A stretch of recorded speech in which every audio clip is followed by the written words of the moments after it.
ലാലേട്ടൻ എന്നൊരു പെർഫോമർ അടയാളപ്പെടുത്തുന്ന ഒരു ചിത്രമായിരിക്കും.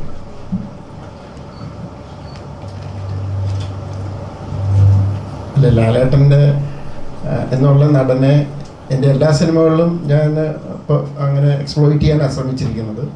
അതിനകത്ത് ഓരോ ജോണറും ഓരോ ക്യാരക്ടറൈസേഷൻ അനുസരിച്ചുള്ള രീതിയിലുള്ള ഡിഫറൻസുകൾ ഉള്ളൂ. ഇതിനകത്തും ഓഫ്കോഴ്സ് ഞാൻ ലാലേട്ടൻ്റെ അടുത്ത് വരുമ്പോൾ അദ്ദേഹത്തിൻ്റെ ഏറ്റവും ബെസ്റ്റ് എടുക്കാനാണ് ഞാൻ ശ്രമിക്കുന്നത്. പിന്നെ ഇങ്ങനെ അടുത്ത് ചെയ്ത ലാലേട്ടൻ ചെയ്ത ചില പാറ്റേണിൽ നിന്ന് കുറച്ച് ഡിഫറെൻ്റ് ആണ്, ഞാൻ ചെയ്ത പാറ്റേണിൽ നിന്ന് ഡിഫറെൻ്റ് ആണ്. That makes totally different from our combination.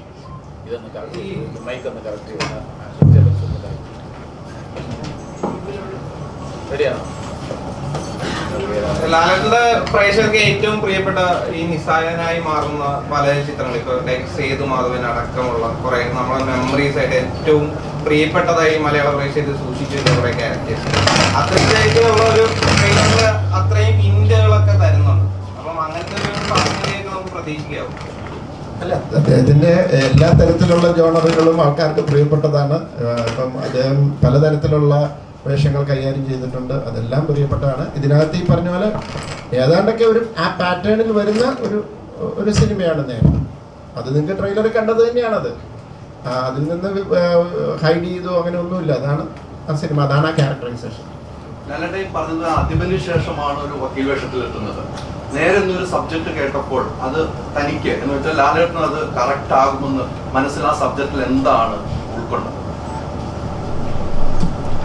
തീർച്ചയായിട്ടും ആ കഥ തന്നെയാണ്. കഥ പറയുമ്പോൾ ആ കഥയുടെ ഒരു എന്താ പറയേണ്ടത്, അതിൻ്റെ അകത്തൊരു വലിയൊരു ഗ്രിപ്പുണ്ട്, അതിനൊരു വലിയ സോഷ്യൽ റെലവൻസ് ഉണ്ട്. പിന്നെ തീർച്ചയായിട്ടും ഈ നേരത്തെ പറഞ്ഞ പോലെ ഒരു നിസ്സഹായനായ ആളെന്നുള്ളത് അങ്ങനെ നിസ്സഹായനായ ആളല്ല, വളരെ മിടുക്കനായ ഒരാളാണ്. ഒരുപാട് കാര്യങ്ങൾ കൊണ്ട് അയാൾ നിസ്സഹായനായി പോയതാണ്. പക്ഷെ ഒരു സമയത്ത് അയാൾ ഈ സത്യം കണ്ടെത്തണം എന്നുള്ള ഒരു ഇതിലേക്ക് കടക്കുകയാണ്. അതിനു വേണ്ടി അയാൾ വളരെ മിടുക്കനായ ഒരാളാണ്, അല്ലെങ്കിൽ അയാൾ അയാളുടെ കഴിവുകൾ ഉപയോഗിച്ചു അപ്പോൾ സത്യത്തിൻ്റെ പുറകെ സഞ്ചരിക്കുക. ഇപ്പോൾ ഈ ശാന്തി പറഞ്ഞ പോലെ അത് കണ്ടെത്തിയാൽ മാത്രം പോരെ, അത് തെളിയിക്കുകയും കൂടെ വേണം. അപ്പോൾ അതിനുള്ള എഫേർട്ട് അയാൾ എടുക്കുകയും തീർച്ചയായിട്ടും അതിൽ അയാൾ സക്സസ്ഫുള്ളായി മാറിയത്. അതാണ് കഥ. അപ്പോൾ തീർച്ചയായിട്ടും എന്നെ സംബന്ധിച്ചിടത്തോളം വളരെ അഭിനയ പ്രാധാന്യമുള്ള റോളാണോ എന്നൊക്കെ ചോദിച്ചു കഴിഞ്ഞാൽ എനിക്കത് മറുപടി പറയാൻ പറ്റില്ല. കാര്യം സിറ്റുവേഷൻസ് അങ്ങനെയാണ്, എപ്പോഴും അങ്ങനെയാണല്ലോ. ഒരു ആക്ടറിന് അഭിനയിക്കാൻ സാധിക്കുന്ന സിറ്റുവേഷനാണ്. പിന്നെ കൂടെയുള്ള ആൾക്കാരുടെ ഡയലോഗും കാര്യങ്ങളൊക്കെ കൊണ്ടാണല്ലോ അയാൾ നിസ്സഹായ അവസ്ഥയിലേക്ക് പോകുന്നത്. അത്തരത്തിൽ ഒരുപാട് സ്ഥലത്ത് അദ്ദേഹത്തിനൊന്നും പറയാൻ പറ്റാത്ത ഒരു സ്ഥലത്ത് നിന്ന് അയാൾ വീണ്ടും ഉയർത്തെഴുന്നേറ്റ് ഈ സത്യം കണ്ടെത്തുകയാണ്. അപ്പം എന്നെ സംബന്ധിച്ചിടത്തോളം ഇപ്പോൾ എനിക്ക് വരാൻ പോകുന്ന സിനിമ അല്ലെങ്കിൽ മുന്നേ ചെയ്ത സിനിമകളിൽ നിന്നെല്ലാം മാറി ചിന്തിക്കാവുന്നൊരു വേഷമാണ്. അതുകൊണ്ട് തന്നെയാണ് ഈ സിനിമയ്ക്ക് എനിക്കുള്ളൊരു പ്രത്യേകത, എനിക്ക് താല്പര്യം തോന്നിയത്. ഈ ഇതിനകത്ത് കാണുന്ന നമ്മൾ ട്രെയിലറൊക്കെ കണ്ട കോർട്ടിലെ സീനുകളാണ് കൂടുതലും. ഇതിന്റെ പേര് തന്നെ നേരെ എന്നാണ്. നേരായ വഴിക്ക് നയിക്കുന്ന ആ നയത്തിൽ കൂടെ കേസുകൾ തെളിയിക്കാൻ പറ്റുന്ന ഒരു അഭിഭാഷകനായിട്ട് തന്നെയാണോ താങ്കൾ? കണ്ടിട്ട് പറഞ്ഞാൽ അങ്ങനെയാണല്ലോ. അതുകൊണ്ടാണ് നേരെ നെറ്റിരിക്കുന്നത്. ട്രൂത്ത്, അത് ജസ്റ്റിസ് കണ്ടെത്തുക. ഞാനത് നേരത്തെ പറഞ്ഞ പോലെ തീർച്ചയായിട്ടും എപ്പോഴും അങ്ങനെയല്ലേ, ഒരാൾ ഒരു സിനിമയിൽ അഭിനയിക്കുമ്പോൾ അതിൻ്റെ ക്ലൈമാക്സ് എന്ന് പറയുന്നത് അയാൾ സക്സസ്ഫുള്ളായി മാറുമോ ഇല്ലയോ എന്നുള്ളത് സിനിമ കണ്ടിട്ടേ പറയാൻ പറ്റും. ഒരു പക്ഷേ അയാൾ ചിലപ്പം സക്സസ്ഫുള്ളായി മാറിയേക്കാം, അല്ലാതെ മാറിയേക്കാം. 21-ാം തീയതി വരെ ഒന്ന് അടങ്ങിയിരിക്കും. ഒരു റോഡിന് വേണ്ടി പ്രിപ്പയർ ചെയ്യുമ്പോൾ ഇപ്പോൾ പലപ്പോഴും ഒരു സിനിമ തുടങ്ങുന്നതിനൊക്കെ മുമ്പ് പ്രകൃതിയോട് എന്നെ സഹായിക്കൂ എന്ന് പറഞ്ഞാണ് റോഡിന് വേണ്ടി തുടങ്ങുന്നതെന്ന് കേട്ടിട്ടുണ്ട്. ഇപ്പോൾ അതിബലിലെ ശ്യാമാവുമ്പോഴും നേരിലെ വിജയമാകുമ്പോഴും ഹെൽപ്പ് മീ തന്നെയാണോ പ്രോസസ്സ്? തീർച്ചയായിട്ടും. പിന്നെ നീ നേരത്തെ പറഞ്ഞ പോലെ അതിലെ സിറ്റുവേഷൻസ്, സീന്, നമ്മുടെ കൂടെ പ്രവർത്തിക്കുന്നവർ, പിന്നെ ഇപ്പോൾ ഇതിൽ കൂടുതൽ എന്ന് പറയുന്നത് ശാന്തി എന്ന് പറയുന്നത് ഒരു കോർട്ടിൽ വർക്ക് ചെയ്യുന്ന ഒരു അഡ്വക്കേറ്റാണ്. അപ്പോൾ അവർക്ക് കൂടുതൽ കാര്യങ്ങൾ ഒരു സാധാരണ ആൾക്കാർ പറഞ്ഞു തരുന്നതിൽ കൂടുതൽ നമുക്ക് പറഞ്ഞു തരാൻ പറ്റും. കാര്യം അവരെല്ലാ ദിവസവും ചെയ്യുന്ന ജോലിയാണ്, അവർ കാണുന്നതാണ്. അപ്പോൾ അത്തരത്തിൽ ഒരുപാട് നമ്മളെ ഇൻസ്പയർ ചെയ്യാൻ പറ്റി, ഒരുപാട് എനിക്കത് സഹായകരമായിട്ട് മാറി. അതാണ് ഞാൻ പറഞ്ഞത്. അതിമുള്ള ആളങ്ങനെ കോർട്ട് റൂമിലൊന്നും പോയിട്ട് ഒരു കേസൊന്നും ബാധിക്കില്ല. ഇത് വളരെ കറക്റ്റായിട്ട് ചെയ്യുന്നതാണ്. അതിലെ ഇപ്പോൾ ഒരുപാട് നിയമങ്ങളുണ്ട്, കോടതിയിൽ പ്രൊസീജിയേഴ്സ് ഉണ്ട്. അത് നമ്മൾ സിനിമയിൽ കാണുന്ന പല സിനിമകളിലും അത്തരത്തിലുള്ള പ്രൊസീജിയേഴ്സ് ഒന്നും കാണിച്ചിട്ടില്ല, അല്ലെങ്കിൽ കാണിച്ചിട്ടുള്ളത് അത്രത്തോളം സത്യമായിരിക്കില്ല. സിനിമയ്ക്ക് വേണ്ടിയിട്ട് ഒരുപാട് നമുക്ക് ചെയ്യാവുന്നതാണ്. പക്ഷേ ഇതിൽ അതാണ് ഞാൻ പറഞ്ഞത്, 60-70% വരെ നമ്മളത് വളരെ കറക്റ്റായിട്ട് ചെയ്യാൻ സാധിച്ചിട്ടുണ്ട്. അപ്പോൾ അദ്ദേഹം പറഞ്ഞ പോലെ, ജഗദീഷ് സാർ പറഞ്ഞ പോലെ അത് മുഴുവൻ അങ്ങനെ ചെയ്യുകയാണെങ്കിൽ അത് ഡോക്യുമെൻ്ററി ഫിലിം പോലെ ആയിരിക്കും. നമ്മൾ അതിനെ ഒരു പരിധിയിൽ കൂടുതൽ സിനിമാറ്റിക് ആയിട്ട് അതിനെ ഉൾക്കൊള്ളിച്ചുകൊണ്ട് അതിനെ ഏറ്റവും നന്നായിട്ട് അവതരിപ്പിക്കാൻ ഞങ്ങൾ ശ്രമിച്ചിട്ടുണ്ട്. ഈ അതിവനിലെ ശ്യാം സിനിമാറ്റിക് ആണ്, നേരിലെ വിജയ് കുറച്ചുകൂടി റിയലിസ്റ്റിക് ആണ്. അപ്പോൾ പെർഫോമൻസിലും ആ വിധത്തിൽ അപ്രോച്ചിൽ മാറ്റങ്ങൾ ഉണ്ടാവാറുണ്ടോ? തീർച്ചയായിട്ടും ഉണ്ടാവില്ല. അയാൾ കുറച്ചുകൂടെ റിയലിസ്റ്റിക് ആയിട്ടാണ് ഈ സിനിമയിൽ ചെയ്തിരിക്കുന്നത്. നമുക്കതിൽ ഒരു തമാശയോ കാര്യങ്ങളൊന്നും നമുക്ക് പറയാൻ പറ്റില്ല. കോടതിയിൽ പ്രത്യേകിച്ച് ആവശ്യമില്ലാത്തൊരു കാര്യമോ പറയാൻ പാടില്ല എന്നാണ്. അപ്പോൾ അതൊക്കെ മനസ്സിലാക്കിക്കൊണ്ട് തന്നെ വേണം ആ കഥാപാത്രത്തെ നമ്മൾ ചെയ്യാൻ. ലാലേട്ടൻ ചിത്രത്തിനായി പ്രേക്ഷകർ കാത്തിരിക്കാൻ നേരത്ത് അവരെന്താണ് എക്സ്പെക്ട് ചെയ്യുന്നത്? നമ്മൾ പറഞ്ഞ ഒരു നല്ല സിനിമയായിരിക്കാം. നമ്മൾ ഇതുവരെ ചെയ്യാത്ത, അല്ലെങ്കിൽ ഇതുവരെ ആരും ഒരു പക്ഷേ സിനിമയിൽ കൊണ്ടുവരാത്തൊരു പ്രമേയമാണ്. അപ്പം അത് ആ സിനിമ കണ്ടിട്ട് വേണം തീരുമാനിക്കാൻ.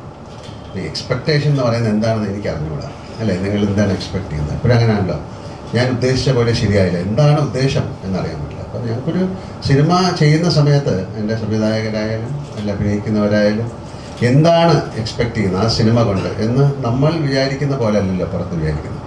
അപ്പോൾ നേരത്തെ പറഞ്ഞ പോലെ ഇത് ഭയങ്കരമായ ട്വിസ്റ്റുകളും അല്ലെങ്കിൽ ഭയങ്കര ഒരു ക്രൈം ത്രില്ലറോ അങ്ങനെയൊക്കെയുള്ള സിനിമ അല്ലെന്ന് തന്നെയാണ് ആദ്യമേ ഞങ്ങൾ പറയുന്നത്. അപ്പോൾ അതുകൊണ്ട് അത് എക്സ്പെക്ട് ചെയ്തിട്ട് വരുന്നവർക്ക് അങ്ങനത്തെ ഒരു സിനിമ ആയിരിക്കില്ല. പക്ഷേ അവർക്ക് വേറെ ഒരു തരത്തിൽ ഒന്നും എക്സ്പെക്ട് ചെയ്യാതെ ഈ സിനിമ കണ്ടു കഴിഞ്ഞാൽ ഹാപ്പി. ശാന്തി, ഇപ്പോൾ ഒരു റൈറ്റർ എന്നുള്ള രീതിയിൽ പലപ്പോഴും സെൽഫ് പെർഫോമൻസിനെ പറ്റി ആളുകൾ സംസാരിക്കുന്നത് അദ്ദേഹത്തെ പറ്റിയൊക്കെ MT സാർ പറഞ്ഞത് ഓർക്കുന്നു. അതായത് ഞാൻ എഴുതി വെച്ചതിൽ നിന്ന് എത്രയോ വലുപ്പത്തിലാണ് അദ്ദേഹം അത് സ്ക്രീനിൽ ചെയ്തിട്ടുള്ളത്. ഇത് പല റൈറ്റേഴ്സും പറയാറുണ്ട്. ഞങ്ങൾ എഴുതിയതിൻ്റെ വേർഷനല്ല, അതിൻ്റെ എൻഹാൻസ്ഡ് വേർഷനാണ് പലപ്പോഴും കാണാൻ പറ്റുന്നത്. ഒരു റൈറ്റർ പെർസ്പെക്റ്റീവിൽ നേരിൻ്റെ എഴുത്തിൻ്റെ നേരും ലാൽ എഫക്ട് ഓഫ് നേരും ഒന്ന് എക്സ്പ്ലെയിൻ ചെയ്യാം. പറഞ്ഞത് തന്നെയാണ്, അതൊരു മാജിക് ആയിട്ടാണ് എനിക്ക് തോന്നിയിരിക്കുന്നത്. കാരണം നമ്മൾ എഴുതുന്ന ഡയലോഗ്സ്, എസ്പെഷ്യലി കോഡ് സീക്വൻസിലെ ഡയലോഗ്സ് നമ്മൾ എഴുതുമ്പോൾ എൻ്റെ മനസ്സിൽ നമ്മൾ കേൾക്കുന്ന ഒരു ഡെലിവറി ഉണ്ട്, അതിൻ്റെ മോഡുലേഷനൊക്കെ പ്രതീക്ഷിക്കുന്നതിനും അപ്പുറത്തേക്ക് അതിങ്ങനെ തരുമ്പോൾ പലപ്പോഴും മനസ്സ് നിറഞ്ഞിട്ടാണ് നമ്മൾ നിൽക്കുന്നത്. പിന്നെ ചിലപ്പോൾ ചില ഡയലോഗ്സൊക്കെ ഞങ്ങൾ സ്പോട്ടിലാണ് മാറ്റുന്നത്. അപ്പോൾ ചിലപ്പോൾ ഏട്ടന് ഒരെണ്ണം ആയിരിക്കും നോക്കിയിട്ട് ചിലപ്പോൾ വന്നത്, പെട്ടെന്ന് ആ പേപ്പർ മാറ്റിയിട്ട് ഞാൻ ഓടിപ്പോയി അല്ലാണ്ട് ഇതാണ് ഇതേതാ ഇതല്ലല്ലോ ഇതെന്ത് എന്ത് കുട്ടിയായത് ഇങ്ങനെ മാറ്റുന്നു എന്നൊക്കെ പറഞ്ഞിട്ട്. പക്ഷെ അപ്പോഴും ഒരു ലേമൻ ലാംഗ്വേജ് അല്ല അവിടെയാണ് നോക്കേണ്ടത്. ഇപ്പം നമ്മൾ സ്ഥിരമായി ഉപയോഗിക്കുന്ന വാക്കുകളോ കോണ്ടെക്സ്റ്റ്, ഇപ്പം ഞാൻ വക്കീലാണ്, എന്നോടിപ്പോൾ ഒരു മെഡിക്കൽ ടേംസ് കുറേ പറയുമ്പോഴേക്കും എനിക്ക് ആ ഫ്ലോയിൽ പറയാൻ ബുദ്ധിമുട്ടായിരിക്കും. അവിടെയാണ് ലാലേട്ടൻ എന്ന് പറയുന്ന ഒരു ആക്ടർ, ഒരു മനുഷ്യൻ, അദ്ദേഹത്തിന് എപ്പോഴും എനിക്കൊരു അത്ഭുതമായിട്ട് തോന്നുന്നത്. ഒരു അഡ്വക്കേറ്റ് എന്ന നിലയിൽ കോർട്ടുകളിൽ പോകാറുണ്ട്, പോയി കേസുകൾ വാദിക്കാറുണ്ട്. അവിടെ നിന്നുണ്ടായ കുറെ സംഭവങ്ങൾ കൂടെ ഈ സിനിമയിൽ ഉണ്ടാകുമെന്ന് പ്രേക്ഷകർക്ക് പ്രതീക്ഷിക്കാൻ പറ്റും. അത് ലാലേട്ടനിലേക്ക് തന്നെ എത്താൻ കഥ എഴുതുമ്പോൾ ലാലേട്ടനിലേക്ക് തന്നെയാണ് എത്തിയത്. ഇല്ല, രണ്ട് ചോദ്യങ്ങളാണത്. അതിൽ ഒന്നാമത്തത് കോടതിയിൽ ഉള്ള സംഭവങ്ങൾ ഈ സിനിമയിൽ ഉണ്ടാകുമോ എന്നുള്ളതാണ്. കോടതിയിലുള്ള കുറേ സംഭവങ്ങളെല്ലാം ചേർത്തിട്ടായിരുന്നു ഇതിൻ്റെ ആദ്യത്തെയും സെക്കൻഡ് ഡ്രാഫ്റ്റൊക്കെ വന്നത്. അതെല്ലാം പാക്ക് ചെയ്തപ്പോഴേക്കും പോയി. കാരണം അത് നേരെ 1, 2, 3 നമ്മൾ ഇറക്കേണ്ടി വരും. അതെല്ലാം ചെയ്യണം എന്നുണ്ട്. അത് നമ്മൾ ഈ പല എൻ്റർടൈൻമെൻറ്റ് ഇഷ്ടപ്പെടുന്ന ആളുകൾ ഇപ്പോൾ ഒത്തിരി കോഡ് സീക്വൻസ് സിനിമകൾ വരുന്നുണ്ട്, സീരീസ് ആയിട്ടൊക്കെയാണ് കാണുന്നത്. അപ്പോൾ നമുക്ക് ആ ഓരോ ഇൻസിഡൻറ്റിനെയും, ഇപ്പോൾ ഒരു വക്കീലിൻ്റെ ലൈഫ്, രാവിലെ കോർട്ടിട്ട് ഇറങ്ങുന്നു, പോകുന്ന വഴി കോടതി, പല സംഭാഷണങ്ങൾ, അതിലൊക്കെ നർമ്മം ഉണ്ടാകും, പല ഇമോഷൻസ് ഒക്കെ ഉണ്ടാകും. ഇത് ശരിക്കും അതിനുള്ളൊരു സ്പേസ് ഇല്ലാഞ്ഞിട്ടാണ് ഞങ്ങൾ വളരെ കുറേ അങ്ങനെയുള്ള മുഹൂർത്തങ്ങൾ എടുത്ത് മാറ്റേണ്ടി വന്നു. പിന്നെ 2 എന്ന് പറയുന്നത് എന്നോട് ചോദിച്ച ചോദ്യം എഴുതുമ്പോൾ ലാലേട്ടൻ മനസ്സിലായിരുന്നു. ജിത്തു സാറ് ദൃശ്യത്തിൻ്റെ സമയത്താണ് ഇതിൻ്റെ ഒരു ആശയം പറയുന്നത്. അപ്പോൾ ആ സമയത്ത് ആശയം വരുന്നു, അതിൻ്റെ ഒരു 2 മിനിറ്റ് കൊണ്ട് തന്നെ സാർ അത് ആൻ്റണി ചേട്ടനോട് പറയുമായിരുന്നു. അപ്പം ആൻ്റണി ചേട്ടൻ അത് കേട്ടപ്പോൾ തന്നെ അത് വർക്ക് ചെയ്യുമെന്ന് പറയുന്നു. അങ്ങനെ അവിടെ നിന്നാണ് ഞങ്ങളത് തുടങ്ങുന്നത്. അപ്പോഴും ലാലേട്ടൻ കേട്ടിട്ടില്ല. പിന്നെ റാമിൻ്റെ സമയത്ത് UK അവിടെ ഇരുന്നിട്ടാണ് ലാലേട്ടനോട് ഞാൻ ആ കഥ പറയുന്നത്. ഞാൻ പകുതി പറയുന്നു, ഞാനും ആദ്യമായിട്ടാണ് കഥ പറയുന്നത്. പറയുമ്പോൾ പെട്ടെന്ന് ലാലേട്ടൻ അത് കേൾക്കുന്നു, ചിരിക്കുന്നു, ഇതൊക്കെയാണ് എൻ്റെ പ്രതീക്ഷ. പക്ഷേ ഓരോന്നിനും അദ്ദേഹം ലോജിക്കലി ആയിട്ടുള്ള ചോദ്യങ്ങൾ ചോദിക്കുന്നത്, പ്രത്യേകിച്ച് ജിത്തു സാറിൻ്റെ കൂടെയുള്ള വർക്കാണ്. സാറിങ്ങനെ ലോജിക് എല്ലാം സീൽ ചെയ്യുന്നതാണ്. ആഡ് ഓൺ ടു ദാറ്റ് ഈ സിനിമയിലും അങ്ങനെ ലോജിക് എല്ലാം. ഇപ്പോൾ ഒരു സീക്വൻസ് കാണുന്നു, ഇതെന്താ ഇങ്ങനെ എന്ന് ചോദിക്കുമ്പോൾ തൊട്ടടുത്ത് മറുപടി പറയുന്ന ശൈലിയാണ് ജിത്തു സാറിൻ്റെ മൂവീസ്. പക്ഷേ ഇതങ്ങനെ ചെയ്യാൻ നമുക്ക് പറ്റില്ല, അത് ഒത്തിരി നീണ്ടു പോകും. മാക്സിമം അത് സീൽ ചെയ്തിട്ടുണ്ട്. അപ്പോൾ അത് കഥ ഡെവലപ്പ് ചെയ്ത് വരുന്ന ഒരു ക്യാരക്ടറൈസേഷൻ വരുമ്പോഴാണ് ലാലേട്ടൻ നേരില് നീതിക്ക് വേണ്ടി കേടുന്ന ഒരു അച്ഛൻ തന്നെയാണോ അദ്ദേഹത്തിൻ്റെ? ഇതിപ്പോ എൻ്റെ അച്ഛൻ സീസണാണ്. അതില് മാക്സിമം വെറൈറ്റി ഒരു ക്യാരക്ടർ തരാൻ ജിത്തുവും ശാന്തിയും ശ്രമിച്ചിട്ടുണ്ട്. മാക്സിമം എഫേർട്സ് ഞാൻ എടുത്തിട്ടുണ്ട്. ഞാൻ ഈ റോള് വളരെയധികം എൻജോയ് ചെയ്തു. ഇതിൻ്റെ കോർട്ട് സാധാരണഗതിയിൽ എൻ്റെ ഷോട്ട് അല്ലാത്തപ്പോഴും ഞാൻ ഈ പിന്നെ സീനിൽ അവിടെ വരും, ലാലിൻ്റെയൊക്കെ വാദം കേൾക്കാനൊക്കെ. അപ്പം എന്നെ കണ്ടോളം ജിത്തു പറയും, അയ്യോ ചേട്ടൻ ഇപ്പോഴില്ല. ഞാൻ പറഞ്ഞു അത് സാരമില്ല, ഞാൻ അവിടെ മാറി നിന്ന് കണ്ടോളാം എന്ന് പറഞ്ഞു. അപ്പം ഞാനൊരു പ്രേക്ഷകൻ എന്ന നിലയിൽ ഈ കോർട്ട് ജിത്തു ഷൂട്ട് ചെയ്യുന്ന രീതി, ലാല് ഓരോന്നും ഡെലിവറി ചെയ്യുന്ന രീതി, അതൊക്കെ നോക്കി കാണുമായിരുന്നു ഞാൻ. അപ്പോൾ ഒരു പ്രേക്ഷകൻ എന്ന രീതിയിൽ ഞാൻ നോക്കി കാണുമ്പോൾ അത് തന്നെ വളരെ രസകരമായിട്ട് എനിക്ക് തോന്നി. അപ്പോൾ അത് റോ ആയിട്ട് കാണുകയാണ്. അതിനകത്ത് മ്യൂസിക് ഇല്ല, അതിനകത്ത് പിന്നെ ഷോട്ട് മുറിച്ചെടുക്കുകയാണ്. ഇത് സിനിമയായിട്ട് കാണുമ്പോൾ എനിക്ക് കിട്ടിയതിൻ്റെ ഇമ്പാക്റ്റിൻ്റെ എത്രയോ ഇരട്ടിയായിരിക്കും തിയേറ്ററിലെ പ്രേക്ഷകർക്ക് കിട്ടാൻ പോകുന്നതെന്ന് ഞാനപ്പോൾ കാൽക്കുലേറ്റ് ചെയ്തു. അപ്പോൾ അതുകൊണ്ട് ഈ അച്ഛൻ എന്ന് പറയുന്ന ക്യാരക്ടറിലോട്ട് വരുമ്പോൾ അതിന് വേറൊരു ഷെയ്ഡാണ്. സാധാരണ ഇപ്പോൾ കണ്ടിട്ടുള്ള ഈ ഫാലിമയിലെ ഒരു കലിപ്പൻ അച്ഛനിൽ നിന്നും വളരെ ഡിഫറെൻ്റ് ആയിട്ടുള്ളൊരു അച്ഛനാണിതിൽ. അതിൽ സന്തോഷമുണ്ട്.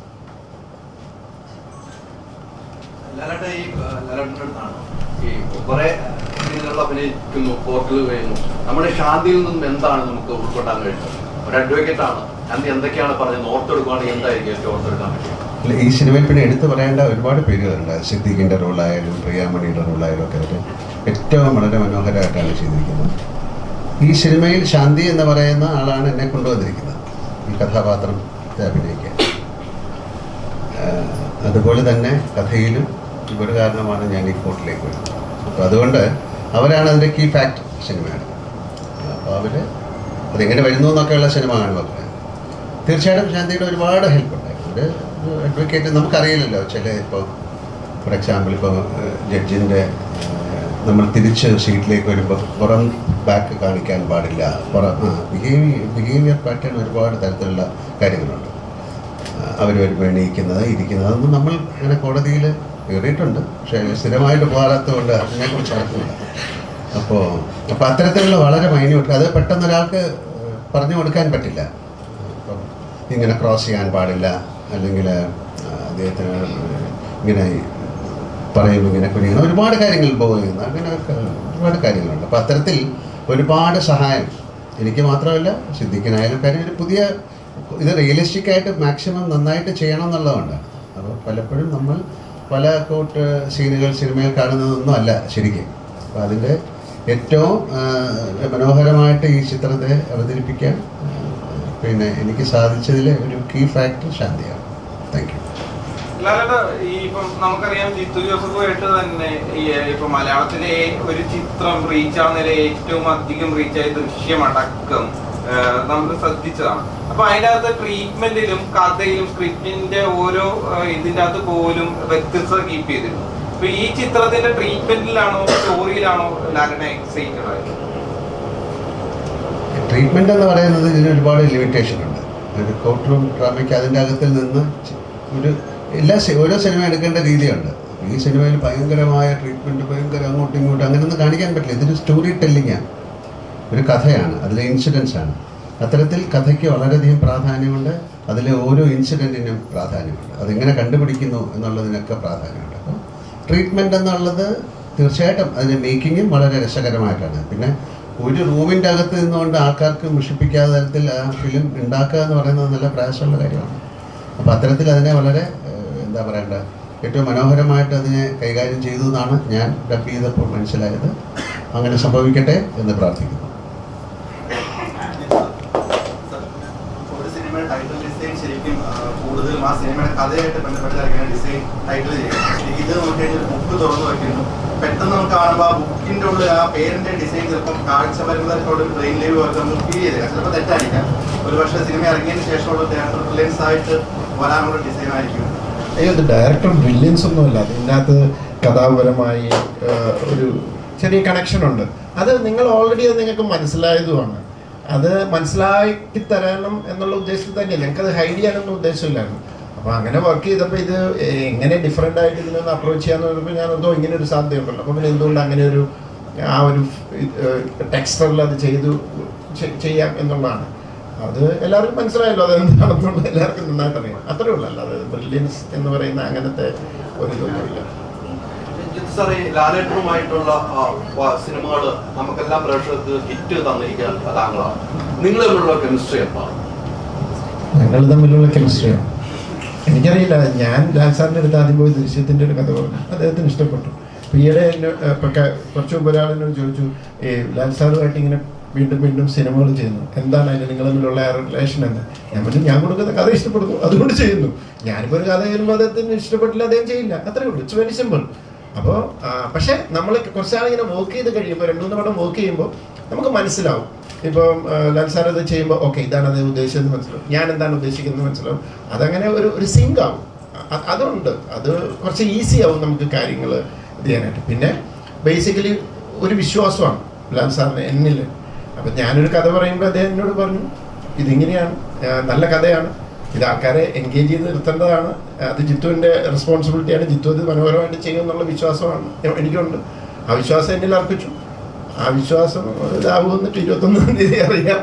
അപ്പം അങ്ങനെ ഒരു ബേസിക്കലി ഒരു കോൺഫിഡൻസ് ഉണ്ടാകും എന്നിൽ, അതാണ് അത്. സാറിനുള്ള വിശ്വാസമാണ് ലാലേട്ടൻ, സാറിന് ലാലേട്ടനുള്ള വിശ്വാസമാണ് പ്രേക്ഷകർ വരുന്നത്. തീർച്ചയായിട്ടും എനിക്ക് എന്തായാലും ഇപ്പം അദ്ദേഹത്തെ വിശ്വസിക്കാൻ അങ്ങനത്തെ ഒരു ഇഷ്യൂ ഇല്ലല്ലോ. അദ്ദേഹം ഒരു പ്രൂവൺ ആക്ടറാണ്. ചെന്ന് കഴിയുമ്പോൾ ഒന്ന് ഇഷ്ടപ്പെടുക എന്നുള്ളതാണ് നമ്മുടെ ടെൻഷൻ. ഇഷ്ടപ്പെട്ടാൽ പിന്നെ ബാക്കി റെസ്പോൺസിബിലിറ്റി തന്നെയാണ്, അത് ആൾക്കാരിലേക്ക് അത് നന്നായിട്ട് എത്തിക്കുക എന്ന് പറയുന്നത്. ലാലേട്ട, മലയാള പ്രേക്ഷകർ മോസ്റ്റ് എക്സൈറ്റഡ് ആയിട്ട് കാത്തിരിക്കുന്ന ഒരു പ്രൊജക്റ്റ് ആണ് മലൈക്കോട്ടെ വാലിബ്. തിയേറ്ററിൽ തീ വാങ്ങും. ഇതാദ്യം കഴിയുക എങ്കിലും ഡിഫറെൻറ്റ് ജോണറിലുള്ളൊരു സിനിമയാണ്. അപ്പം തീർച്ചയായിട്ടും ആ സമയത്ത് നമുക്ക് ഇതുപോലെ ഒന്നുകൂടെ നമുക്ക് സംസാരിക്കാം. എന്ന് ഭയങ്കര ചോദ്യങ്ങൾക്ക് ഞാൻ മറുപടി പറയാം. നല്ല എല്ലാ സിനിമയും നമ്മൾ തുടങ്ങുമ്പോൾ, നേരത്തെ പല പ്രാവശ്യം ഞാൻ പറഞ്ഞിട്ടുള്ളതുപോലെ, എല്ലാ സിനിമയും തുടങ്ങുമ്പോൾ ഇത് ഏറ്റവും വലിയ സിനിമയായി മാറണേ എന്ന പ്രാർത്ഥനയോടുകൂടിയാണ് അതിലെല്ലാവരും വർക്ക് ചെയ്യുന്നത്.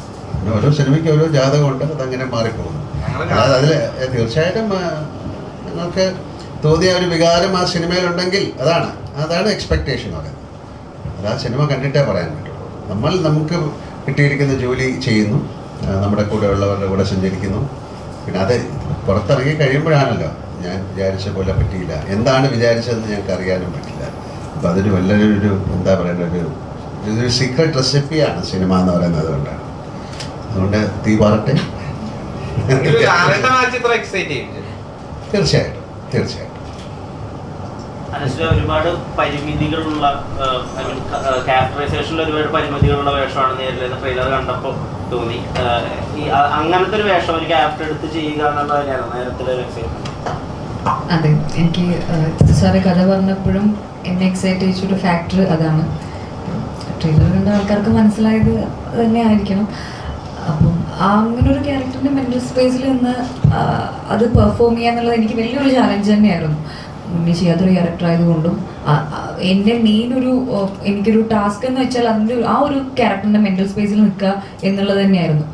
അത് എനിക്ക് മൊത്തത്തിൽ പടം കഴിഞ്ഞപ്പോഴും എൻ്റെ ആക്ടിങ്ങിൽ ഞാൻ ഭയങ്കര സാറ്റിസ്ഫൈഡ് ആയിരുന്നു. മൊത്തത്തിൽ കഴിഞ്ഞപ്പോഴും, ഇപ്പോൾ ഡബ് കഴിഞ്ഞപ്പോഴായാലും ഞാൻ ആസ് ആൻ ആക്ടർ എൻ്റെ പെർഫോമൻസിൽ ഞാൻ ഭയങ്കര സാറ്റിസ്ഫൈഡ് ആയിരുന്നു. ഇപ്പോഴും ഓരോ സീൻ എടുക്കുമ്പോഴും അതൊരു ഹാപ്പി ആക്സിഡന്റ് പോലെ സംഭവിക്കണേ എന്ന് വിചാരിച്ച് ഒട്ടും പ്രിപ്പയർ ചെയ്യാതെ തന്നെയാണോ ഈ സിനിമയിൽ നേരിൽ സമീപിക്കുന്നത്? അല്ലല്ല, അത് കാര്യം നേരിൽ കുറച്ചുകൂടെ ഇപ്പം നമ്മൾ ഡയലോഗ്സ് ഒക്കെ നമുക്ക് ഇഷ്ടം പോലെ ഒന്നും പറയാൻ പറ്റില്ല, അല്ലെങ്കിൽ മാറ്റി പറയാനൊന്നും പറ്റില്ല. അപ്പോൾ കുറച്ചുകൂടെ നമ്മളതിനെക്കുറിച്ച് കുറച്ചുകൂടെ എന്താ പറയുക, സീരിയസ് അപ്രോച്ച് ആയിരിക്കും. പക്ഷേ മറ്റ് സിനിമകളിൽ നമ്മൾ കുറച്ചുകൂടെ റിലാക്സ്ഡ് ആയിരിക്കും. അപ്പോൾ ഇതിൽ കുറച്ചുകൂടെ നമ്മൾ ഡയലോഗൊക്കെ പറയുന്നതും ഒരുപാട് എന്താണ് കോടതിയുടെ ഭാഷയുണ്ട്, പിന്നെ കേസ് നമ്പർ, കാര്യങ്ങൾ പറയുന്ന രീതി, മോഡലേഷൻ. അപ്പോൾ അതുകൊണ്ട് കുറച്ചുകൂടെ കെയർഫുള്ളായിട്ട് തന്നെയാണ് എല്ലാവരും ചെയ്യുന്നത്. പിന്നെ ഇതിന് എന്താ പറയേണ്ട, ഒരു വേറെ രീതിയിൽ ഇതിനെ പ്രസൻറ്റ് ചെയ്യാൻ പറ്റാത്തതുകൊണ്ട് ഇതിനൊരു നിയമമുണ്ടല്ലോ കോടതി, അതിൽ ഉൾക്കൊണ്ട് അതിൻ്റെ ഉള്ളിൽ നിന്നുകൊണ്ട് ഈ കഥാപാത്രത്തെ അവതരിപ്പിക്കുന്നു. നമുക്കിഷ്ടം പോലെ ചെയ്യാൻ പറ്റില്ല. ഒരു ക്യാരക്ടറിന് നമുക്ക് അതിൻ്റെ ആ ക്യാരക്ടറിൽ നിന്നുകൊണ്ടേ ചെയ്യാൻ പറ്റും. അങ്ങനെ അത്തരത്തിലാണ് ഈ സിനിമ.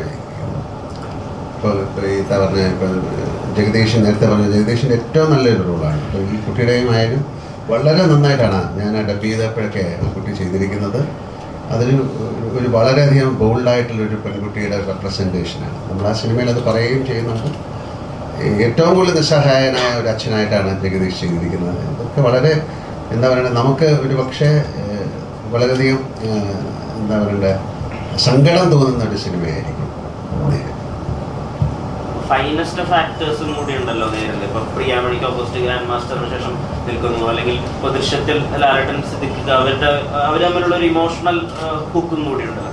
നേരിൽ അതിന് ഒരുപാട് മാറ്റങ്ങളുണ്ടോ? നേരിലും അതുപോലെ അത്തരത്തിലുണ്ട്, പക്ഷെ അത് വളരെ എന്താ പറയേണ്ടത് സൂപ്പർഫിഷ്യലാണ്, ഒരു തരത്തിൽ നിൽക്കുന്നതാണ്, അകത്തേക്കൊന്നും നമ്മൾ ഇറങ്ങിയിട്ടില്ല. പക്ഷെ ആ സിനിമ വളരെ സീരിയസ് ആയിട്ട് ചിന്തിച്ചു കഴിഞ്ഞാൽ അവർക്ക് തമ്മിൽ പല റിലേഷൻ ഉണ്ടായിരുന്നതാണ്.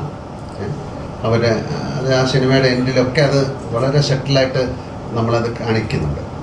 അതെല്ലാം ഞാൻ പറഞ്ഞു കഴിഞ്ഞാൽ അച്ഛൻ കഥാപാത്രങ്ങളാണല്ലോ ഇപ്പൊ നേരത്തെ പറഞ്ഞ പോലെ കൂടുതലും ഇപ്പോൾ വന്നുകൊണ്ടിരിക്കുന്നത്. നമ്മൾ പല അച്ഛൻ കഥാപാത്രങ്ങൾ വന്നുകൊണ്ടിരിക്കുകയാണ്. നമ്മുടെ മനസ്സിൽ ആഴത്തിൽ ഫീൽ ചെയ്യുന്ന ഒരു സബ്ജക്റ്റ് ആയിരിക്കും കഥ അച്ഛനാണെന്നാണ് ഇപ്പൊ ലാലേട്ടൻ പറഞ്ഞത്. നമ്മൾ മറ്റ് ആളുകളെ നമ്മൾ അല്ല, ഇതില് ഈ സിനിമയുടെ കഥ ആദ്യം ജിത്തു എൻ്റെ അടുത്ത് വിളിച്ച് പറയുമ്പോൾ തന്നെ എനിക്കുള്ള ഒരു സന്തോഷം എന്ന് പറഞ്ഞാൽ, ഒന്ന് ജിത്തു മോഹൻലാൽ കോമ്പിനേഷൻ, പിന്നെ ആശീർവാദ് സിനിമാസ് എന്ന് പറയുമ്പോൾ ആന്റണി പെരുമ്പാവൂർ കമേഴ്സ്യൽ ആംഗിളിൽ ചിന്തിക്കുന്ന ഒരു പ്രൊഡ്യൂസറാണ്. മോഹൻലാൽ എന്ന സ്റ്റാറിനെയും ആക്ടറിനെയും ഒരേപോലെ പ്രേക്ഷകരിലേക്ക് എത്തിക്കണമെന്ന് താല്പര്യമുള്ള ആളാണ് ആന്റണി. ജിത്തുവിനാണെങ്കിൽ ഡിഫറൻസ് കൊണ്ടുവരണം. അപ്പോൾ ജിത്തു ഇതിനകത്ത് എല്ലാ ക്യാരക്ടേഴ്സിലും ഡിഫറൻസ് കൊണ്ടുവന്നിട്ടുണ്ട്. അത് ശാന്തിയും കൂടെ ചേർന്നിട്ടാണ് എല്ലാ ക്യാരക്ടേഴ്സിലും. അത് ഞാൻ പറയാം, ധൈര്യമായിട്ട് പറയാം. എൻ്റെ ക്യാരക്ടർ മാത്രമല്ല, ഈ അച്ഛൻ ഇതുവരെ കണ്ടിട്ടുള്ള ഒരു അച്ഛനല്ല. ഈ അച്ഛൻ്റെ ഷെയ്ഡ്സ് ക്യാരക്ടർ എന്താണെന്നുള്ളത് എനിക്ക് പറയാൻ പറ്റില്ല. സ്റ്റോറിയിൽ കുറേ കാര്യങ്ങൾ റിവീൽ ചെയ്യാനുണ്ട്. ആ റിവീൽ ചെയ്യുന്നത് എന്ന് പറയുന്നത് സസ്പെൻസ് ഒന്നുമല്ല, അത് ആദ്യമേ പറഞ്ഞു പോകുന്ന കാര്യങ്ങളാണ്. അവിടെയുള്ള ഇമോഷൻസ്, പിന്നെ ഇതിൽ ഓരോ ആക്ടർ, ഇപ്പോൾ ലാല് പറഞ്ഞതുപോലെ എന്നെക്കുറിച്ച് ലാല് പറഞ്ഞു, ലാലിനെ കുറിച്ച് എനിക്ക് പറയാനുള്ളത്, ഇതിനകത്ത് കോർട്ടിൽ വാദിക്കുന്ന ലാലല്ല, വേറെ നിമിഷങ്ങളിൽ ലാലിൻ്റെ എക്സ്പ്രഷൻസ് മാത്രമാണ്. പലപ്പോഴും കോർട്ടിൽ എത്രത്തോളം വാദിക്കുന്നോ ആ കോർട്ടിന് പുറത്ത് എക്സ്പ്രഷൻസ് കൊണ്ടാണ് സീനിനെ നിർത്തിയിട്ടുള്ളത്. അത് നിങ്ങൾക്ക് കാണുമ്പോൾ മനസ്സിലാവും ഓരോ സീനിലും. അപ്പോൾ സൂക്ഷ്മമായിട്ടുള്ള കണ്ണുകൾ അഭിനയിക്കേണ്ട ചില സീനുകൾ ഇതിനകത്തുണ്ട്, അത് കോർട്ടിലും ഉണ്ട്. ചില റിയാക്ഷൻസ് ഒക്കെ വളരെ ഇമ്പോർട്ടൻ്റ് ആണ്. അപ്പോൾ നമ്മൾ കണ്ടുകൊണ്ടിരിക്കുമ്പോൾ നമുക്ക് തന്നെ ഫീൽ ചെയ്തിട്ടുണ്ട്. അത് പിന്നെ ലാലിനോട് നേരിട്ട് ജിത്തു അപ്രീഷിയേറ്റ് ചെയ്യും, നമ്മുടെ അടുത്ത് പറഞ്ഞിട്ടുണ്ട്, ഗംഭീരമായിട്ടുണ്ടെന്നുള്ള രീതിയിൽ നമ്മുടെ അടുത്ത് പറഞ്ഞിട്ടുണ്ട്. അപ്പോൾ നമുക്ക് തോന്നിയിട്ടുണ്ട്. അപ്പോൾ എല്ലാ ആക്ടേഴ്സിനും, അതിപ്പോൾ ലാലായിക്കോട്ടെ, അനശ്വരായിക്കോട്ടെ, സിദ്ദിഖിൻ്റെ ആയിക്കോട്ടെ, പ്രിയാമണിയും ലാലും തമ്മിലുള്ള പ്രതിവാദങ്ങളൊക്കെ ഉണ്ട്. അതൊക്കെ ഒരു രസമായിരിക്കും. ഇതുവരെ വന്നിട്ടുള്ള രീതിയിലല്ല. പലപ്പോഴും അങ്ങനെ ആർഗ്യുമെന്റ്സ് ഏത് സാഹചര്യത്തിൽ ആ ക്യാരക്ടർ വരുന്നു എന്നുള്ളതാണ് അവിടെ പുതുമ. അവിടെ സസ്പെൻസ് ഒന്നുമില്ല, പക്ഷെ ഏത് സാഹചര്യത്തിൽ പ്രിയാമണി അവിടെ വാദിക്കാൻ വരുന്നു എന്നുള്ളത് കഥയിലെ ഒരു പുതുമയാണ്. ട്വിസ്റ്റ് എന്ന് ഞാൻ പറയുന്നില്ല, അതൊരു പുതുമയാണ്. അപ്പോൾ അങ്ങനെ ഓരോ ആക്ടേഴ്സിനും ഇമോട്ട് ചെയ്യാൻ പറ്റിയ സന്ദർഭങ്ങൾ ഇതിനകത്ത് ഒരുക്കിയിട്ടുണ്ട്. അതുകൊണ്ട് എനിക്കോ ലാലിനൊക്കെ ക്രെഡിറ്റ് കിട്ടുന്നുണ്ടെങ്കിൽ അതിനകത്ത് ഏറ്റവും വലിയ കോൺട്രിബ്യൂട്ടിംഗ് ഫാക്ടർ എന്ന് പറഞ്ഞാൽ ജിത്തുവിൻ്റെയും ശാന്തിയുടെയും കോൺട്രിബ്യൂഷനും ഇൻവോൾവ്മെന്റുമാണ്.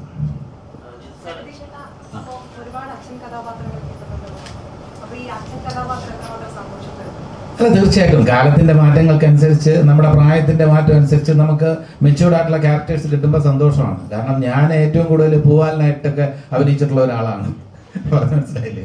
അപ്പോൾ കോളേജ് അധ്യാപനത്തിൽ നിന്നും വഴിവെക്കിൽ നിന്ന് പെമ്പിള്ളേരെ കമന്റ് അടിച്ച് അടി കിട്ടിയിട്ടുള്ള ആളാണ് ഞാൻ. സിനിമയിൽ ഒരുപാട് വായിൻകുട്ടിയായിരുന്നാലും അപ്പക്കുട്ടനായിരുന്നാലും അങ്ങനെയൊക്കെ. അതിൽ നിന്ന് ഇപ്പോൾ എൻ്റെ പ്രായത്തിനനുസരിച്ച് വ്യത്യസ്തതയുള്ള ഒരു അച്ഛനിൽ നിന്നും വേറൊരു അച്ഛൻ ഡിഫറൻസ് കിട്ടുമ്പോഴാണ് നമുക്ക് സന്തോഷം. ഇപ്പോൾ ഫാലിമയിലെ അച്ഛനിൽ നിന്നും എൻറ്റയർലി ഡിഫറെൻ്റ് ആയിട്ടുള്ള ഒരു അച്ഛൻ, ഇതിനകത്ത് ഇമോഷൻസ് ഒക്കെ ഉള്ള ഒരു അച്ഛനെ കിട്ടുമ്പോൾ, ഹെൽപ്ലെസ് ആയിട്ടുള്ള ഒരു അച്ഛനെ കിട്ടുമ്പോൾ വളരെ സന്തോഷമാണ്. വളരെ സട്ടിലായിട്ട് പെർഫോം ചെയ്യാൻ പറ്റിയ ഒരു സബ്ജക്റ്റാണ്, അതിനനുസരിച്ചുള്ള ഒരു ആവിഷ്കാരമാണ്. അപ്പോൾ അതിൽ തീർച്ചയായിട്ടും ഞാൻ വളരെ ഹാപ്പിയാണ്. ഈ പ്രോജക്റ്റിന്റെ ഭാഗമാകാൻ കഴിഞ്ഞാൽ എനിക്ക് സന്തോഷവും അഭിമാനമുണ്ട്. പ്രേക്ഷകരുടെ റിസൾട്ടിനായി കാത്തിരിക്കുന്നു. സാർ, ഇപ്പൊ ഒരു ലാലേട്ടൻ ചിത്രം എന്ന് പറയാൻ നേരത്ത് ഫാമിലി ഒന്നടക്കം തിയേറ്ററിലേക്ക് ഇറങ്ങുമെന്നറിയാം. എങ്കിലും ചോദിക്കട്ടെ, സലാറുമായിട്ട് ഈ ചിത്രം ക്ലാഷ് ബേസ് ആണല്ലോ സാർ, എങ്ങനെ നോക്കി കാണും? അല്ല, സലാർ ടോട്ടലി ഡിഫറെൻ്റ് ആയിട്ടുള്ള ഒരു സിനിമയല്ല. അതൊരു ആക്ഷൻ ബേസ്ഡ്. അത് പോയി കാണുക. അത് കണ്ടു കഴിയുമ്പോഴത്തേക്കും അതൊരു നേരെ സൈഡിലുണ്ടാവും, അത് വന്ന് കണ്ടാലും മതി, അതൊന്നും പ്രശ്നമൊന്നുമില്ല. പക്ഷേ ഇത് കൂടുതലും എനിക്ക് തോന്നുന്നത് ആക്ഷൻ ഒന്നുമില്ലല്ലോ. ഇത് അങ്ങനത്തെ ഒരു ഫാമിലി എമോഷൻ അങ്ങനെ ഇഷ്ടപ്പെടുന്നുള്ളവരായിരിക്കും ആദ്യം വരുന്നത്.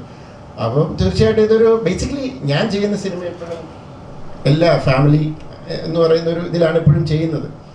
അപ്പം എൻ്റെ ടാർഗറ്റഡ് ഓഡിയൻസും ഫാമിലിയാണ്. നേരത്തെ ചെറുപ്പക്കാരും അവരാരും കാണരുതെന്നല്ല, അവരും വന്ന് കാണണം എന്നുള്ള ഇതുണ്ട്. അത് അവരുടെ ചോയ്സാണ്. ഇപ്പോൾ ഞാൻ എവിടെയോ കണ്ടു, നമ്മുടെ ട്രെയിലറെല്ലാം വന്നു കഴിഞ്ഞപ്പം ഒരു പയ്യൻ എഴുതിയിട്ടുണ്ട്, നേരെ ട്രെയിലർ കൊള്ളാം, അപ്പം മോർണിംഗ് ഷോയ്ക്ക് സലാറിന് പോകാം, എന്നിട്ട് ആഫ്റ്റർനൂൺ നേര് കാണാം. അപ്പോൾ തീരുമാനിച്ചു കഴിഞ്ഞു, അത് അയാളുടെ ചോയ്സാണ്. മനസ്സിലായോ? ലാസ്റ്റ് നമ്മളിപ്പം കുറെ പ്രൊഡ്യൂസർമാരുടെ കൂടെ സ്ഥാപിച്ചിട്ടുണ്ട്. നമ്മൾ ആന്റണി ചേട്ടനിലേക്ക് എത്താൻ എളുപ്പമാർഗം അദ്ദേഹത്തിന്റെ നമ്പർ വിളിച്ചു നോക്കുക, കിട്ടിയില്ലെങ്കിൽ അദ്ദേഹത്തിന്റെ ഓഫീസിൽ ചെന്ന് നോക്കുക. അതാണ് എനിക്ക് തോന്നുന്നത് എളുപ്പമാർഗം. നിങ്ങളൊരു വിശ്വാസമാണല്ലോ, ജിത്തു സാറിനോട് ഒരു വിശ്വാസമാണ് ആന്റണി ചേട്ടൻ. അതാണല്ലോ നിങ്ങളെപ്പോഴും കൈകോർത്ത് പോകുന്നത്. വിശ്വാസമുണ്ട്. പക്ഷെ ആന്റണിക്കും കഥ ഇഷ്ടപ്പെടണം. പ്രൊഡ്യൂസറാന്ന് പറഞ്ഞ ഓക്കെ ജിത്തു ജോസഫ് വന്നു, ഓക്കെ നമ്മുടെ പരിചയമുള്ള ഒരാളല്ലേ വിളിച്ചു. അങ്ങനെയല്ല, സിനിമ കഥ കേൾക്കുമ്പോൾ ആന്റണിക്ക് ഒരു ജഡ്ജ്മെന്റ് ഉണ്ട്. ആന്റണിക്ക് നിങ്ങൾക്ക് ആർക്കും അറിയാൻ മേലാത്തൊരു കാര്യം ഞാൻ പറയാം. പണ്ട് ഞാൻ വേറൊരു എൻ്റെ രണ്ടാമത്തെ പടം മമ്മി ആൻഡ് മീ എന്ന് പറയുന്ന സിനിമ, അതിൻ്റെ പ്രൊഡ്യൂസർ ജോയ് തോമസ് കേട്ട് കഴിഞ്ഞാൽ അദ്ദേഹത്തിൻ്റെ സുഹൃത്താണ് ആന്റണി പെരുമാൾ. അദ്ദേഹം പറഞ്ഞു ആന്റണി എടുത്ത് അന്ന് ഞാൻ ആന്റണിയെ അറിയാം, പക്ഷേ ഞാൻ സിനിമ ഒന്നും ചെയ്തിട്ടില്ല, ഒന്ന് കഥ പറയണം എനിക്ക് പറഞ്ഞു. ഞാൻ ഓർത്ത പ്രൊജക്റ്റ് അടക്കിയതായിരുന്നു. കാരണം അദ്ദേഹം ചെയ്യുന്ന പടങ്ങളുടെ പാറ്റേൺ ഞാൻ ചെന്ന് കഥ പറഞ്ഞപ്പോൾ ആന്റണി എഴുതിയിട്ട് ഒരു ഉഗ്രൻ സിനിമ ജോയ് തീർച്ചയായിട്ടും ചെയ്തിരിക്കണം എന്ന് പറഞ്ഞു. അദ്ദേഹത്തിന്റെ ജഡ്ജ്മെന്റ് ഉണ്ട്. അപ്പൊ അദ്ദേഹം കഥ കേട്ടിട്ട് അദ്ദേഹത്തിന് ഇഷ്ടമായാലാണ് അധികം പ്രൊഡ്യൂസർ ഇൻവെസ്റ്റ് ചെയ്യുമ്പോൾ അത് ചിന്തിക്കുകയല്ലേ. പ്ലാൻ ഉണ്ടോ? Last question. ഇപ്പം ജിത്തു സാറ് ത്രില്ലർ എലമെന്റ്സ് ഇല്ല എന്ന് പറയുമ്പോഴും എന്താ സോഷ്യൽ മീഡിയയിലൊക്കെ ട്രോള് ഇതൊക്കെ ഒരുപാട് കേട്ടിട്ടുണ്ടെന്ന് പറഞ്ഞ് ജഗതി ചേട്ടന്റെ ഒരു മറ്റേ മൈമൊക്കെ വെച്ചിട്ടുള്ള ഒരു സാധനമായിരുന്നു. ട്വിസ്റ്റ് ഒരു ഹോപ്പില്ല. അല്ല, ഇതെന്നറിയോ അത് പറ്റിയത് എവിടെയാണെന്നറിയോ? ദൃശ്യം ചെയ്തപ്പോൾ ഞാൻ അതിനെ ഒരു ഫാമിലി ഡ്രാമ പോലെ ഞാനത് എൻ്റെ മനസ്സിലായില്ല. കാരണം രണ്ട് ഫാമിലി തമ്മിലുള്ള ഒരു മത്സരമാണ്. അതിനകത്തൊരു ക്രൈമും വന്നു, ക്ലൈമാക്സിൽ ഒരു സർപ്രൈസിങ് എലമെന്റ് വന്നു. എൻ്റെ ഒരു അബദ്ധത്തിനും ഒരു പേടി കൊണ്ടാണ്, ടെൻഷൻ കൊണ്ടാണ് ഈ 2 ഇറങ്ങിയ സമയത്ത് ഞാനിങ്ങനെ അറിയാതെ കയറി പറഞ്ഞു പോയി. ഇതിനകത്ത് അങ്ങനെ വലിയ ട്വിസ്റ്റൊന്നും ഇല്ല, കാരണം ടെൻഷൻ കൊണ്ട് പറഞ്ഞതാണ്. അത് കഴിഞ്ഞ പിന്നെ ഞാൻ പറയുന്ന ആരും വിശ്വസിക്കണമില്ല. പക്ഷേ ഇത് കാരണം വെച്ച് കഴിഞ്ഞാൽ ഇത് ഞാൻ വളരെ ഇതായിട്ട് എക്സ്പ്ലെയിൻ ചെയ്യും. ക്രൈം ഉണ്ട് ഇതിനകത്ത്. ഇതുവരെ ഞാൻ ചെയ്യുന്ന സിനിമയിലൊക്കെ ഒരു ക്രൈം നടക്കുന്നു, അത് നടന്നു കഴിയുമ്പോൾ എവിടെയോ ഒളിച്ചിരിക്കുന്ന ഒരു കൾപ്രിറ്റ്, അയാളെ അന്വേഷിച്ച് കണ്ടുപിടിക്കുന്നു, അങ്ങനെയൊക്കെ ഒരു പാറ്റേൺ. ആ സെക്ഷനാണ് ഞാൻ ഇത്രയും നാൾ നോക്കിയത്. ഇത് അവിടെയും ആ ക്രൈം കണ്ടുപിടിച്ചു കഴിഞ്ഞൊരു കോടതി ഉണ്ടായിരുന്നു. ഞാൻ അങ്ങോട്ട് പോയിട്ടില്ല. ഇവിടെ ഒരു ക്രൈം നടക്കുന്നു, 5 മിനിറ്റ് നിങ്ങൾക്ക് മനസ്സിലായി ആരാ ചെയ്തത്, എന്താണ് ക്രൈം, എല്ലാം മനസ്സിലായി. അവിടുന്ന് അതെടുത്ത് ഞങ്ങൾ കോടതിയിലേക്ക് ഉപയോഗിക്കുന്നു. കോടതിയിൽ എന്താണ് നടക്കുന്നത്, ഈ ഒരു കോടതിയിൽ ഒരു കേസ് ചെല്ലുമ്പോൾ ഏതൊക്കെ പ്രോസിക്യൂഷനും ഡിഫൻസും തമ്മിൽ എന്തൊക്കെ രീതിയിൽ കളികൾ നടക്കാം. അപ്പോൾ ഞാൻ ഇതിനകത്ത് ഒത്തിരി നമുക്ക് അറിയാൻ മേലാത്ത പ്രൊസീജിയേഴ്സ് ഉണ്ട്. ഇതിനകത്ത് എത്ര പേരുണ്ട് കോടതിയുടെ പ്രൊസീജിയേഴ്സ് അറിയാവുന്നവർ? അപ്പം നിങ്ങൾ ചെന്നിരിക്കുമ്പോൾ ഞാൻ ആഗ്രഹിക്കുന്നത് 100% അല്ലെങ്കിലും കോടതി പോകാത്തവർക്ക് ഇങ്ങനെയാണല്ലേ കോടതിയിൽ, ഇങ്ങനെയൊക്കെ പറയാം, ഇങ്ങനെയൊന്നും പറയാൻ പാടില്ല, ഇങ്ങനെയാണ്. ഇപ്പം നമ്മൾ എടുത്ത് കൊണ്ടുവരുമ്പോൾ ചുമ്മാ കൊണ്ടുപോയി ഒരു സാധനം കൊടുക്കാൻ പറയാം, അതിന് പെറ്റീഷൻ ഇട്ട് അങ്ങനെ ഇതെല്ലാം ഞാൻ ശാന്തിയെ കൊണ്ട് അത് എഴുതിച്ചു. അതാ ശാന്തി പറഞ്ഞു എഴുതിയതെല്ലാം കണ്ടപ്പോൾ ഞാൻ പേടിച്ചു പോയി. എന്നിട്ട് നമുക്ക് ഇതിനകത്ത് ഇമ്പോർട്ടൻ്റ് ആയിട്ടുള്ള എടുക്കാം, എന്നിട്ട് എല്ലാം ചെറുതായിട്ട് മെൻഷൻ ചെയ്ത് കണക്ട് ചെയ്ത് വിഷ്വലി ഇത് ചെയ്ത്. ജസ്റ്റ് ഒരു എക്സാമ്പിൾ പറയാം. ഒരു ഷോട്ടിലുണ്ട് ജഡ്ജി ഇങ്ങനെ ചെയ്യാൻ നേരത്ത് അവിടെ ഒരു കലണ്ടർ, അപ്പോൾ ശാന്തി അതിലൊരു കലണ്ടർ ഉണ്ടാവും, അടുത്ത പോസ്റ്റിങ്ങിന് മുമ്പിലേക്ക് കലണ്ടറിലേക്ക് ഒന്ന് പോകും. അങ്ങനെ അങ്ങനെ അങ്ങനെ അങ്ങനെ കൊച്ചു സാധനങ്ങൾ ഇതെല്ലാം നമ്മൾ പറ്റുന്ന പോലെ അതിനകത്ത് ഇൻകോർപ്പറേറ്റ് ചെയ്ത് അതിൻ്റെ ഒരു ആംബിയൻസ് കൊണ്ടുവന്നിട്ടുണ്ട്. ഇപ്പോൾ പറഞ്ഞാൽ സാറിനോട് പറഞ്ഞപ്പോഴാണ് ഞാൻ മനസ്സിലായത് ഇങ്ങനെ നടക്കാവുള്ളൂ, പുറത്ത് ചെയ്യരുത്. അന്നേരം ഞാൻ കേൾക്കുന്നത് അതൊന്നും ഞങ്ങൾ ഡിസ്കഷനിൽ ഉണ്ടായിട്ടില്ല. അപ്പം ഒരു കോടതി എക്സ്പീരിയൻസ്, ഒരു റിയൽ കോടതി എന്ന് ഞാൻ 100% അല്ല, ഒരു 60-70%. അതുകൊണ്ട് തന്നെ ഇതൊരു ഫുൾ ടൈം ഇതാണ്. പിന്നെ ഓൺലൈനിൽ ആരോ എഴുതിയെന്ന് ഞാൻ മനസ്സിലാക്കിയത് ഈ ക്രൈം ഉള്ളതുകൊണ്ട് ആൾക്കാർ വിചാരിച്ചിരിക്കുന്നത് ആ ക്രൈമിനകത്ത് ഒരാളെ പിടിച്ചു കോടതിയിൽ വന്നിട്ട് വിജയമോഹൻ പ്രൂവ് ചെയ്യാണ്, ഇയാളല്ല വേറൊരാളാണ്. അങ്ങനെയൊന്നുമില്ല. തുടക്കം തൊട്ട് ഇത് ആരാ ചെയ്ത എല്ലാം അറിയാം. കോടതിയിൽ എന്തൊക്കെ നടക്കും അത് മാത്രമേ ഉള്ളൂ. Alright, thank you all so much. But before we wind up, you guys also can be a part of Nere the movie. എങ്ങനെയാണല്ലേ The Nere poster design challenge is running online. അപ്പോൾ അതിന്റെ കൂടുതൽ ഡീറ്റെയിൽസ് നമുക്ക് ആശീർവാദിന്റെ official insta handle ഉണ്ട്. And also Lal സാറിന്റെ ട്വീറ്റിലും അത് share ചെയ്തിട്ടുണ്ട്. So B A part of Nere and go read the guidelines. And നിങ്ങൾക്ക് challenges ഇഷ്ടമാണെങ്കിൽ definitely you guys should take up this challenge. So thank you so much and thank you the whole team. So Nere is hitting theaters on December 21st.